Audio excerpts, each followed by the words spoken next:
Hello, you lovely people. First of all, thank you so much for the 3K subscribers. I still can't believe it. In just 2 days, we reached this milestone. I just want to thank all of you for all this love and support. I'm so grateful to have a supportive audience like all of you. Now, without wasting any more time, let's get into today's video.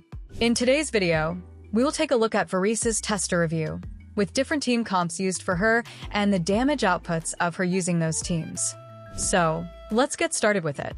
First of all, the tester thinks Varesa is a very fun character and her character design is already one of the most unique among Natlan characters. They also mentioned Varesa's gameplay is fast-paced and exhilarating, and her controls are super intuitive, making her a great introduction to plunging attack teams for players who may lack experience with them. As per the tester, Varesa is a main DPS, and as an Electro character, she delivers remarkably impressive damage. And if you compare her to other plunging attack characters, she might seem a bit weak. But that is to balance the damage with other characters, so it is not a problem on her side. The tester also mentioned it's completely unfair to compare her to Pyro plunge attack teams. And people who are complaining also need to lower their expectations a bit, because she's not a Pyro or Hydro character, after all. Now, if you want to know about her damage potential from a tester's perspective, here's what they have mentioned. But keep in mind that this was conducted without optimized artifacts, and it is still in the testing phase. So here are some teams and damage records from Varesa's test. For the first team, the tester used a C0 R1 Varesa, C2 Nahida, C2 Ferwina, and C0 Iansan. With this team, the plunge attack dealt 140k damage. With buffs, it went to 170k, and her elemental burst dealt a total of 180k.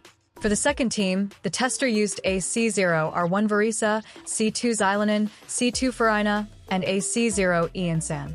With this team, the plunge attack dealt 130k damage. With buff, it dealt 170k damage, and her elemental burst dealt a total of 190k damage.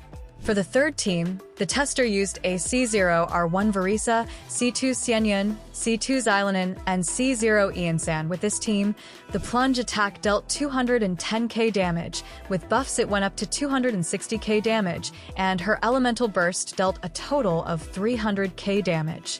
For the last team, the tester used a C0 R1 Varesa, C2 Xianyun, C2 Ferina, and C0 Iansan, and with this last team, the plunge attack dealt 230k damage. With buffs, it went to 270k damage, and the elemental burst with this team went up to 320k damage. The tester also mentioned that, even so, these DPS are quite impressive. If you have at least 140% energy recharge, her DPS cycle feels very stable. As per the tester, at C0, she already outperforms every other Electro DPS in the game at the same C0. She shows nice potential as an Electro DPS. But as for the drawbacks the tester mentioned, the main drawback during testing was the requirement of having 2 Electro characters on the team, which isn't a problem if you use Varesa and Iansan at the same team. And that's it. That's everything for the tester review of Varesa. What do you think about this review? Let me know in the comments down below. Also, like this video and subscribe to my channel so you don't miss out on the next video on Iansan's tester review.